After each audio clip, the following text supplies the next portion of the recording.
God is good. All the time. God is good. Great. Now I believe we all know that God is good. That is also not once, all the time. Hallelujah.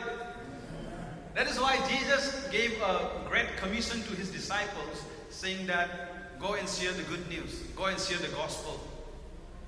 So, meaning, gospel means a good news. We all know, not a bad news at all. It's a good news. That's exactly what we are doing from this pulpit every single Sunday, sharing the good news.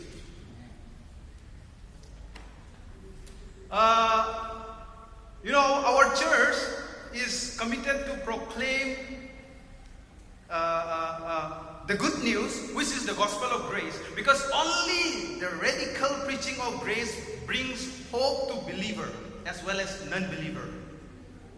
Only the finished work of Jesus Christ brings us wholeness, completeness, and shalom, peace. Only the finished work of Jesus Christ gives us hope. Some people may ask you, Christian life is very hard. Lots of do's and don'ts. But the truth is, it is next to impossible. Christian life is not only hard, it is impossible.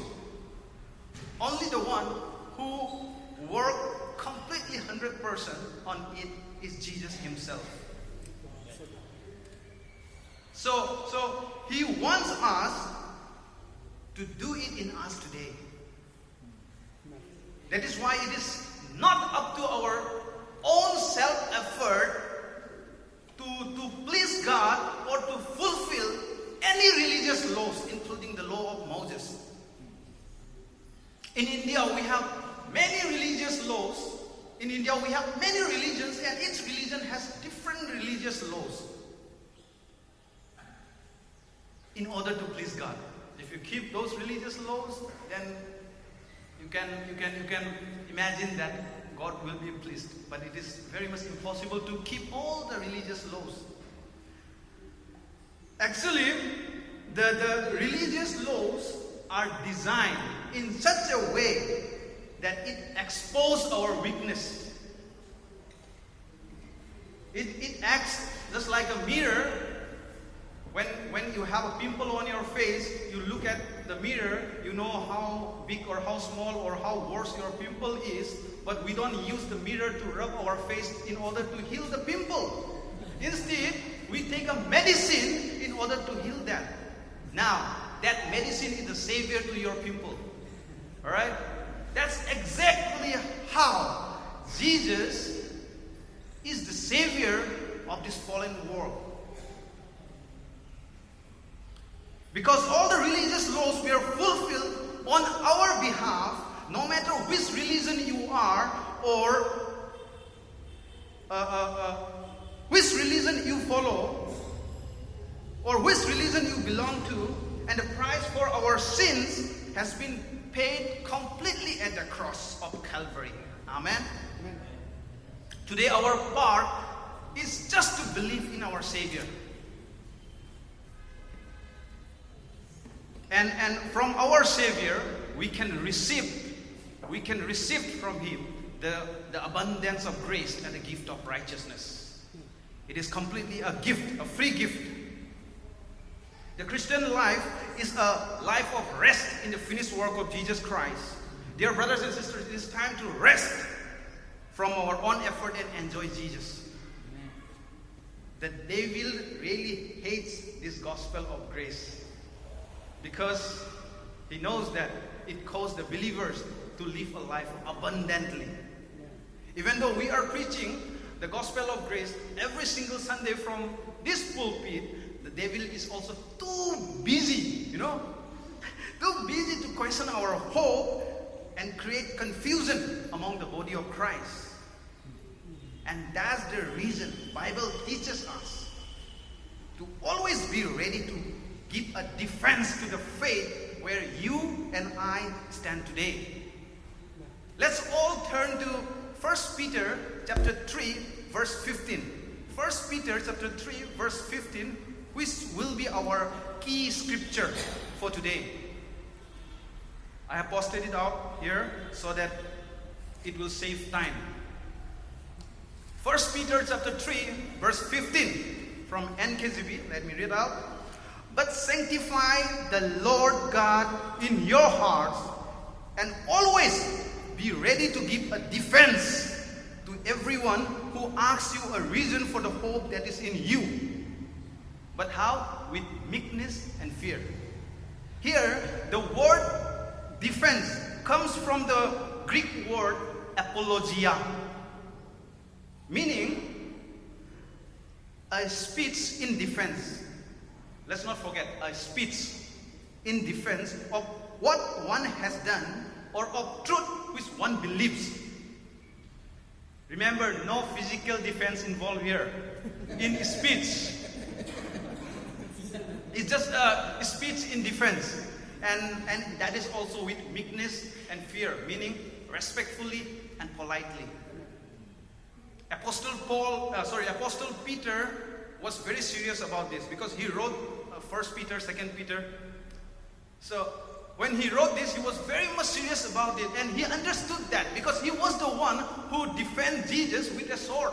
You know, cut the ear of that Roman guy. So he was very much serious about it when he talked about defense our faith. So that is completely based on speech, not in action. Let's not fight, okay? We can also see the formal use of this word defense in Acts chapter 22 verse 1 by Apostle Paul. You can see Paul defends at Jerusalem, as well as you can see in 1 Corinthians chapter 9 verse 3 when he was accused by the people of Corinth. You know, so many Christian scholars call this act of faith defense as Christian apologetics. However, we believe that Christian life is completely based on the grace of Jesus Christ. That's why I call it today's topic as grace apologetics. Today I would like to bring 5 important cases which has been twisted and misinterpreted against the gospel of grace. Before I go there, let's all look to God in prayer. Lord, our Heavenly Father, we thank you so much for this beautiful day, for the topic that you have given me, grace apologetics. I believe that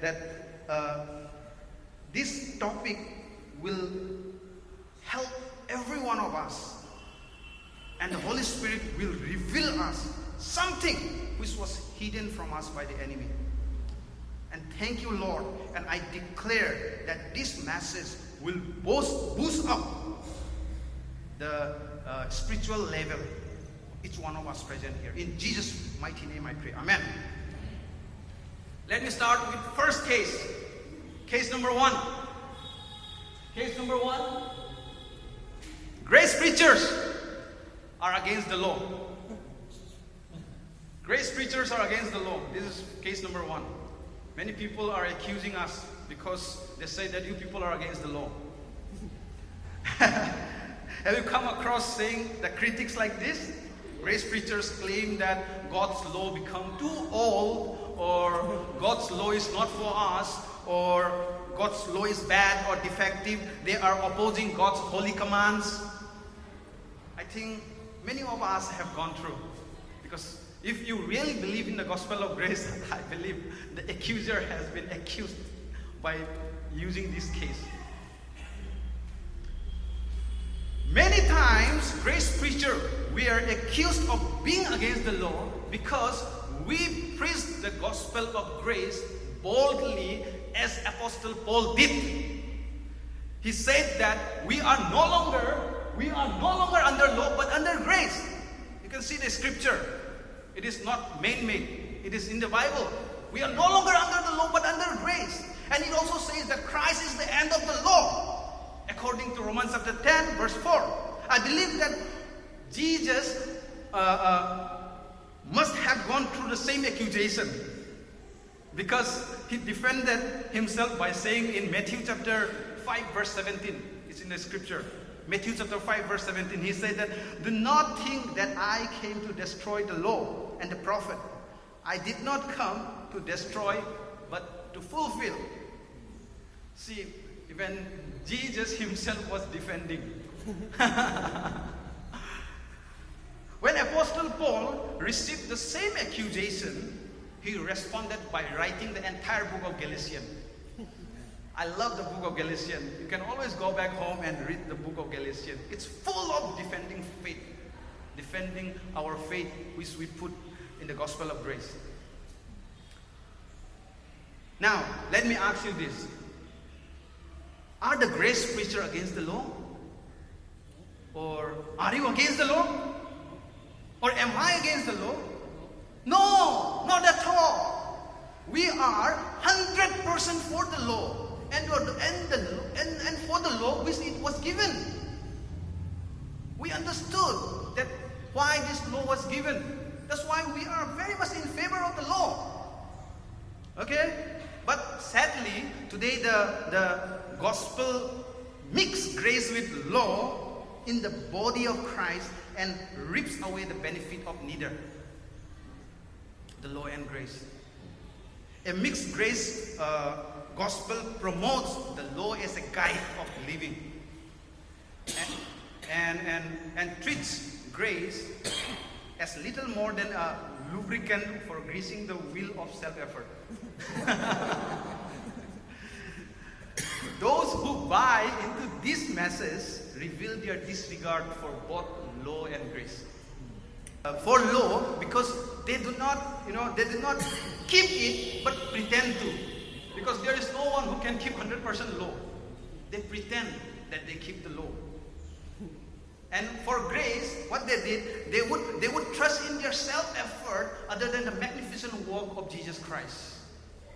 They call it grace. Such a person is called lukewarm. The Bible says that. I'm not the one. Bible call it the lukewarm. That's exactly in Revelation chapter 3, verse 15 and 16 says. You can read out anytime. You can just note it down for now to save time. It's Revelation chapter 3, verse 15 and 16. It says, the Bible talks about those people are called lukewarm. They have not yielded to either the cold part, which is the unbending demand of the law, or the white hot love, which is the love and the grace of our Heavenly Father. Dear church, let's all know that we very much respect the law and agree with what Apostle Paul said in 1 Timothy chapter 1, verse 8 to 11. Okay? It says that the law is good if one uses it properly. Law is very good if you use it 100% properly. It's very good. We understand that the law is not for the righteous. That's what the scripture says. But for the lawbreakers and for those who oppose the gospel. The law is for those who trust in themselves and their own righteousness rather than the gift of righteousness. We also agree what the Paul said in Romans chapter 7, verse 7, that the purpose of the law is to reveal sin. That's all what Paul is saying. That's what we understood. So when the sin is revealed, we might see the need of a Savior. That's the purpose of the law. Amen? Amen. Let no one accuse us of saying that we are against the law. My friend, we are very much for the law and we understand it. Case number 2. Yes. Grace preachers are against confession. Wow. And do not ask God for forgiveness. This is so common, right? Everywhere you go, you will listen to that. People will keep saying, if you preach there. If you don't preach, then fine, you won't hear anything. But if you preach there, you will surely listen to it. People will either murmuring or in a direct way.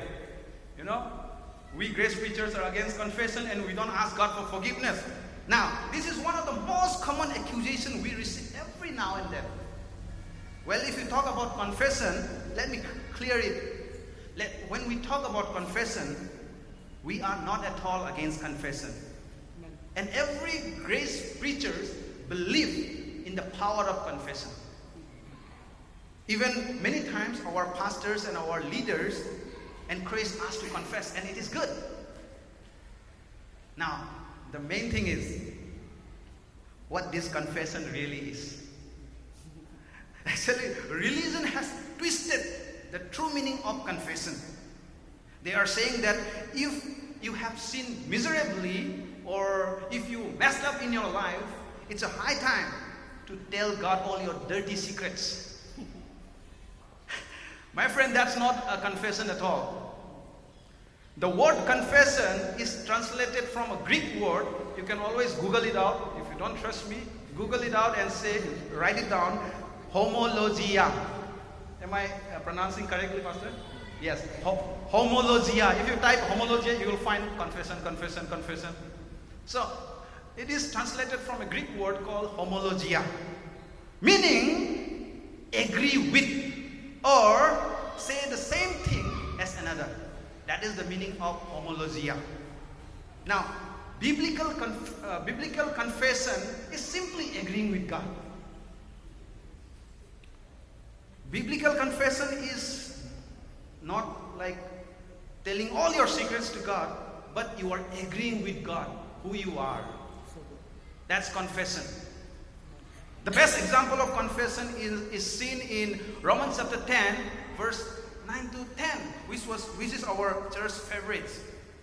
If you confess with your mouth, Lord Jesus, and if you believe in your heart that God has raised Jesus from the dead, you will be saved. And what does verse 10 says? For with the heart one believes unto righteousness, and with the mouth confession is made unto salvation. That is the true meaning of confession, my friend. Amen? So, what does it mean when Paul says that? Paul is saying that, God, I believe you are faithful and true and will do all that you promised. That is the confession. But those people who accused us, saying we are against confession, has a different definition of confession. They think confession is something to do in order to be forgiven or become holy or become righteous, whatever. You know? But, and also they used to say like, I have to review all my sins to be forgiven. Have you heard that? That is the common attack. We have to look all our sins, our past sins, or the present sins that you are doing in order to confess one by one, to get clean. That's what they say. But the Bible calls it a dead work. It is completely a dead work. Confession to be forgiven. Confession to be forgiven is something like washing with a dirty water. If you wash in a dirty water, no matter how hard you scrub your body, it will remain dirty.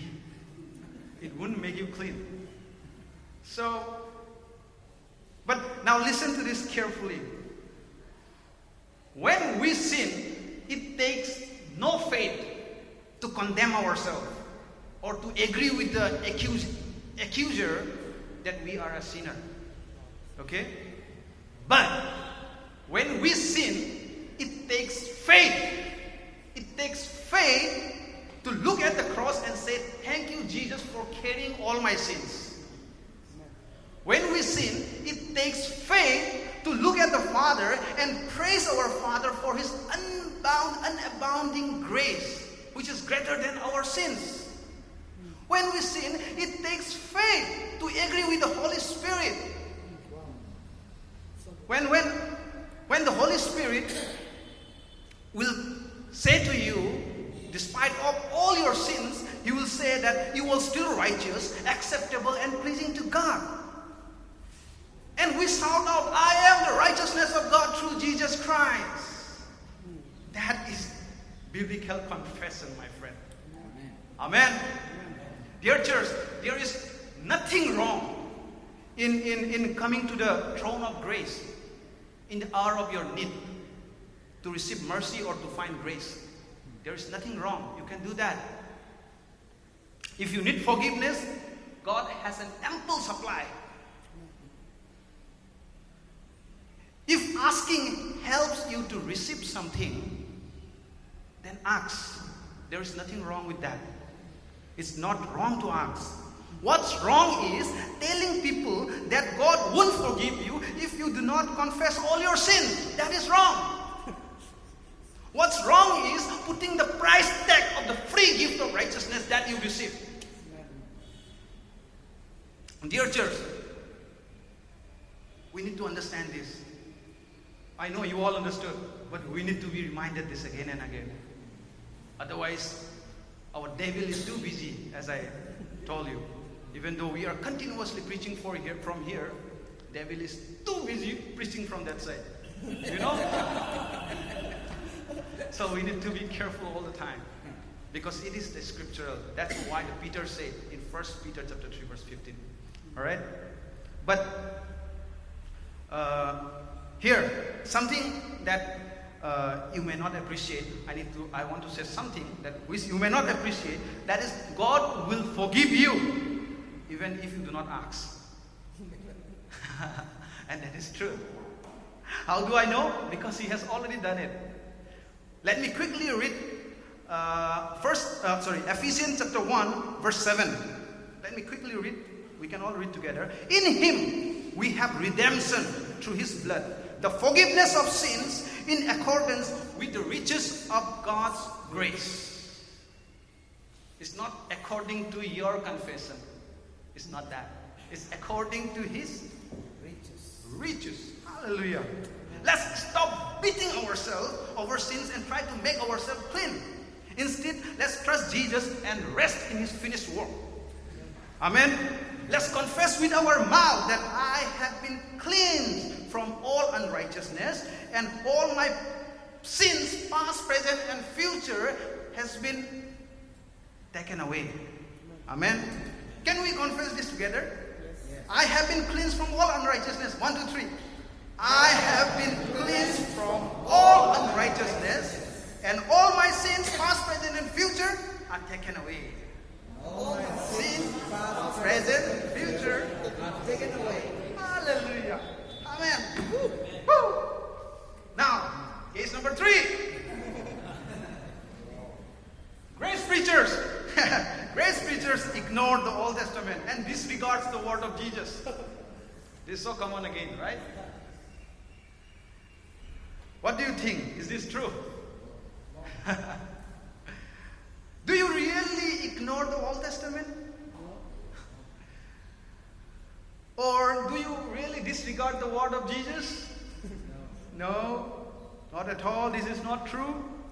We view the Old Testament as a treasure trove of stories, songs, prophecies, and promises that all lead to Jesus. That all point to Jesus. Amen. Now, this accusation which says that we ignore the Old Testament is a very, I would say, very cheap attack. It's easily refuted. When I look to myself, let me take it personally. When I check out my last sermon, even I have preached here, I think almost 3 times I already preached, not including today. Already past 3 sermons I already gave from here. When I look back there, I saw 2 of them we are preaching from the Old Testament. So it's not like we disregard the Old Testament. We don't ignore it at all. We understood it because it all points to Jesus. Actually, we can preach from Genesis till Revelation from the perspective of Jesus and His grace. After all, Christ is the Old Testament concealed and in the New Testament revealed. Okay? Dear church, the Bible is a story about Jesus who loved us very much and who lost us. And again, He found us back. This is all about the Bible. This is the greatest love story that we have come across in our life. Amen. The Bible tells this same story from different stories, from different angles. The Bible tells this same story in 1,000 different ways. That is why we don't want any part of the Bible to be thrown away or ignored. We very much believe that the entire Bible is the Word of God, and we take it very seriously. Now, one of the strangest claim that made against us is we disregard the teachings of Jesus Christ before cross. All right?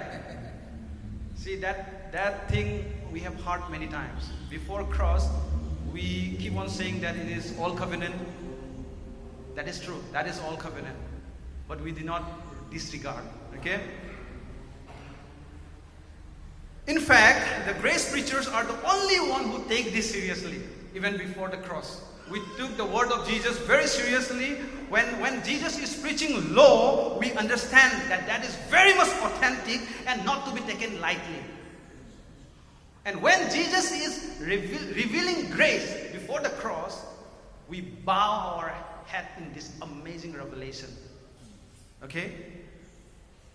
But if you look around and listen to the mixed grace preacher, they took the hard part of Jesus as hyperbole, like claim not to be taken very literally. They would say Jesus didn't mean literally when he said about chopping off legs, pluck your eyes, or become 100% holy. They will say that those are not to be taken literally, When hard things comes, they don't take it literally. They will take only the easy part. Come on, they are just double-minded and hypocrite, I would say. I'm sorry to say that. Dear church, the grace preacher recognized that Jesus is the perfect physician who always prescribes the perfect medicine. Amen. He gives law to the pride and grace to the needy like you and I. Amen. No matter who you are or where you are on your journey, Jesus has always the life-saving words for you. Amen. So, let's not become a victim of those accusations. Case number 4. Grace preachers say that God overlooked our sins. Grace preachers say that God overlooked our sins.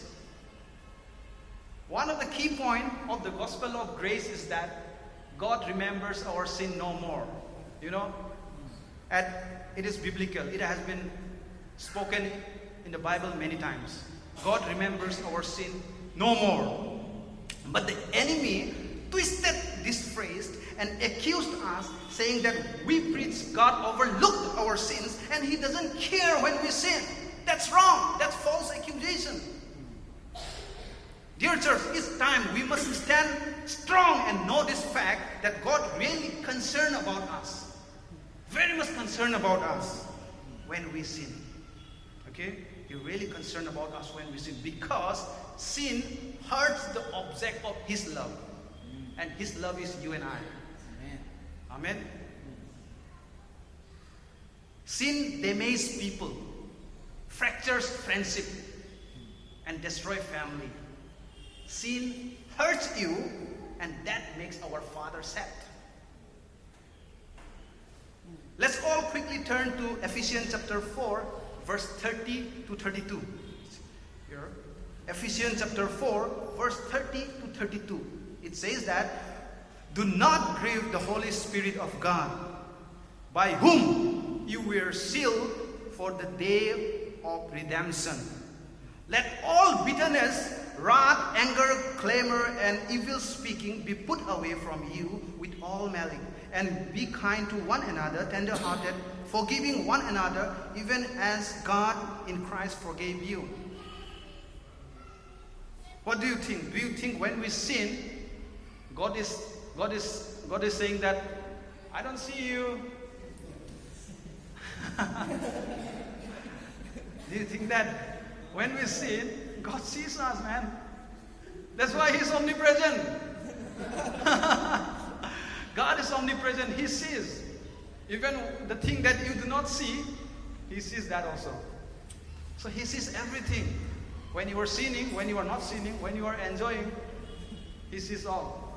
So be careful before you sin, okay?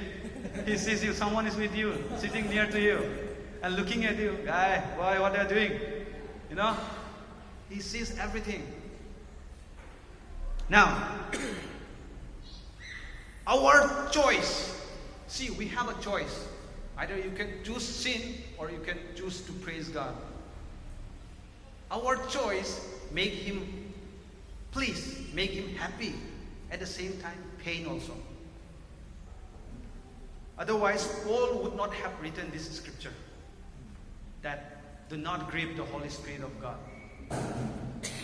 But when we need to understand why God is grieved, He is not grieved because we disappoint Him. In fact, He knows everything we have ever done or will do will never ever possible to disappoint Him.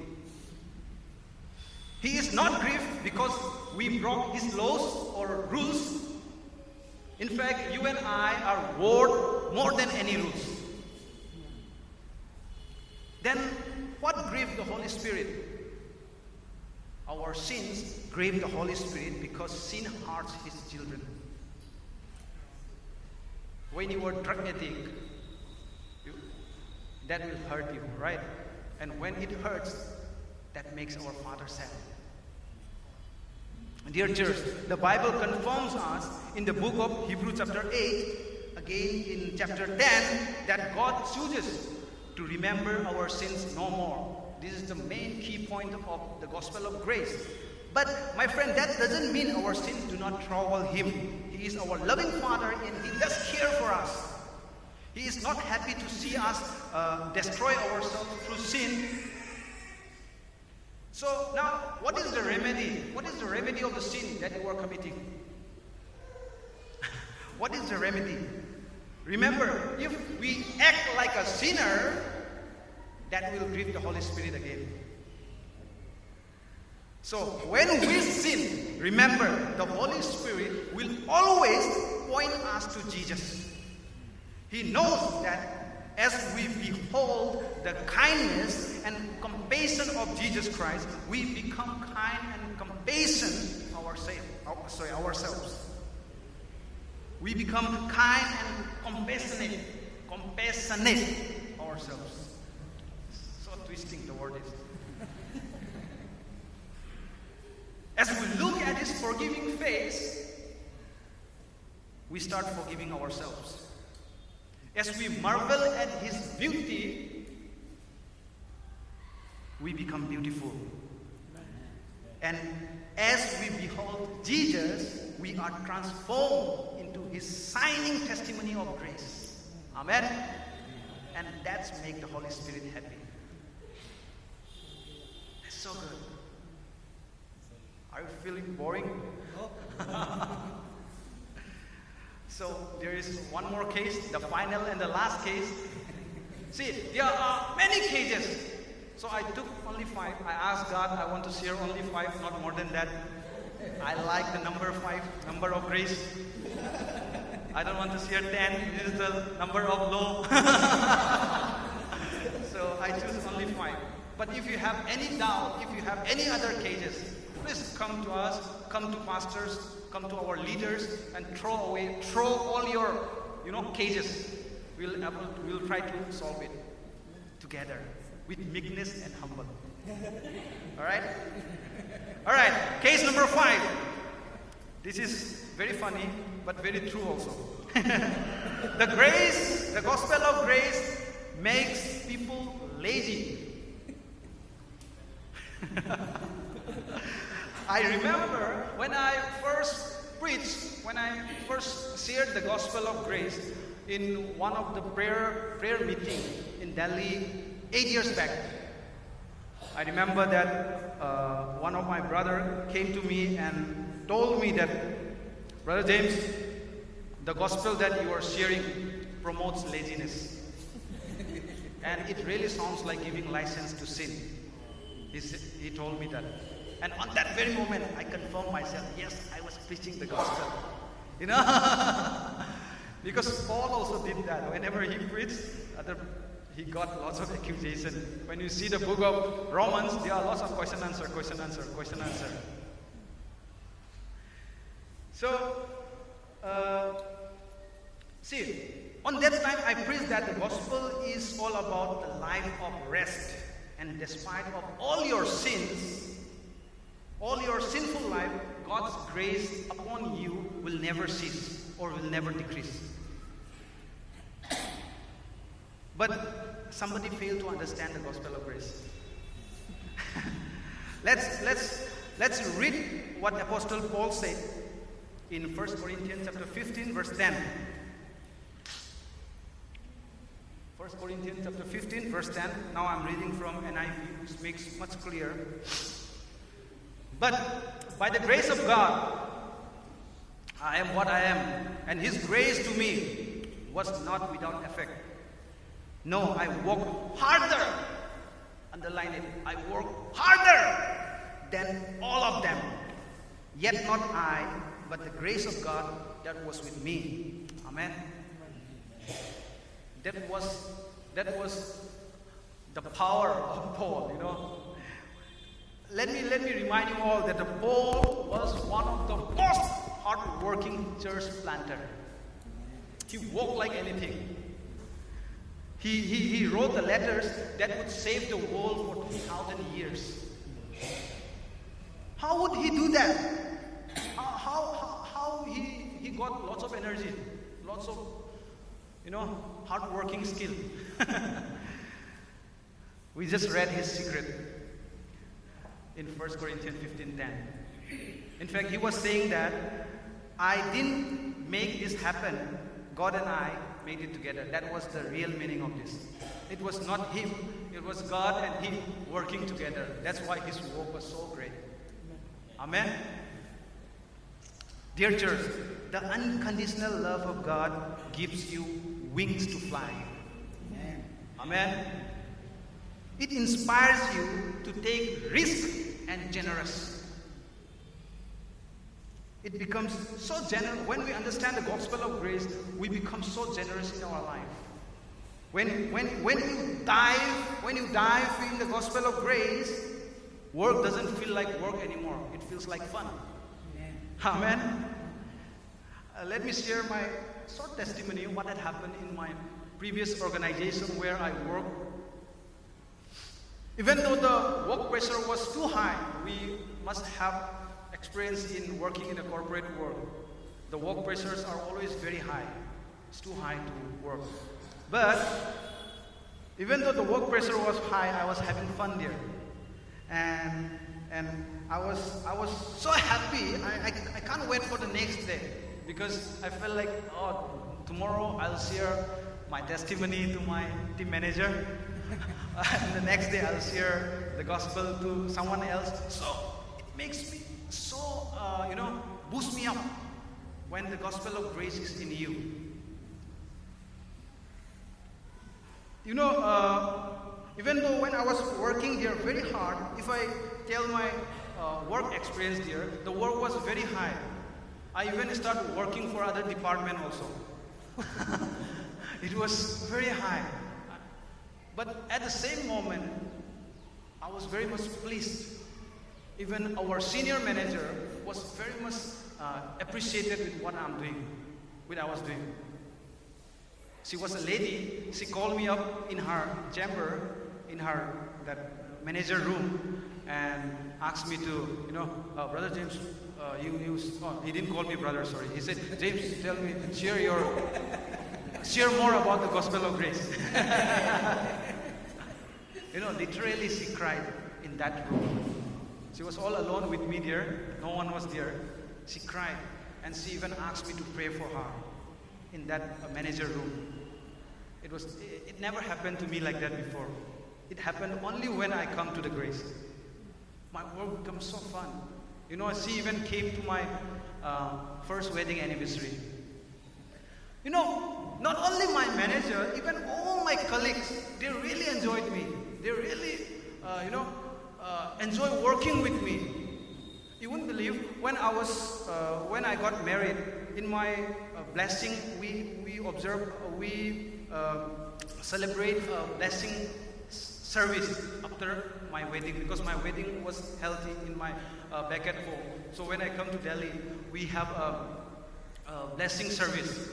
So all my colleagues from my organization, they gave me a huge, thick notes, currency notes, Indian currency, by the way. I wouldn't reveal how much it was, but it was quite thick.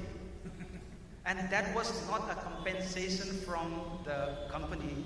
It was a free will gift from me, because they love me so much. Amen. See, everything, even though your work pressure is very high, even though you work very hard, you will really enjoy it. In fact, it encourages us to work more and more when we have the gospel of grace. So I am just giving an example of my own life. There are many examples like that. Just you can ask yourself, do you become more lazier after you accepted Christ or you accept the gospel of grace? I don't think so. If you are still lazy, then our pastor always used to say that, go back to the basic, and try to grab it again and come back. So when Jesus didn't suffer. I just want to tell you, Jesus didn't suffer or die to put you in his debt. He did it to show you how much he loves you. The idea that you are asked to repay what Jesus has done is just a foolishness. I'm sorry to say that. It's just a foolishness. We cannot repay him. What can you, when you start asking, what can you give him in consideration for his grace? If you start asking, then the obvious answer will be there is nothing. There is nothing you can give him back. The instant you give him anything, it ceases to be grace. It is no longer grace anymore. The only duty, I can say the duty, is to say, thank you, Jesus, for what you have given me. That's all. And the rest will produce, you will start bearing fruits. When we understand that, we are never lazy when we understand the gospel of grace. Amen? Amen. We don't work to be prosperous or success because we know that we are already prosperous and success. We work from the prosperity and success, not for prosper and not to prosper or get success. We don't fight for the victory, we fight from the victory. Amen? My dear brothers and sisters, everything about the gospel of grace is extreme, isn't it? Because the love of our Father is very extreme for you. His love for us is greater than anything that we can ever imagine. If you think you have a handle for the grace of God, then again, I'm sorry, you do not. The Bible declares His love and grace surpasses all our knowledge. However, if we imagine anything over the top of His grace, still His grace is greater. Hallelujah. Dear church, let no one, including yourself, deceive you by bringing all those 5 points. This 5 points. Let no one, including ourselves, deceives you, saying that the gospel of grace is wrong by bringing any of the cases which we have just discussed today. Instead, always be ready to give an answer to everyone who asks you to give the reason to the hope that you have. But do this with gentle and respectfully. God bless you.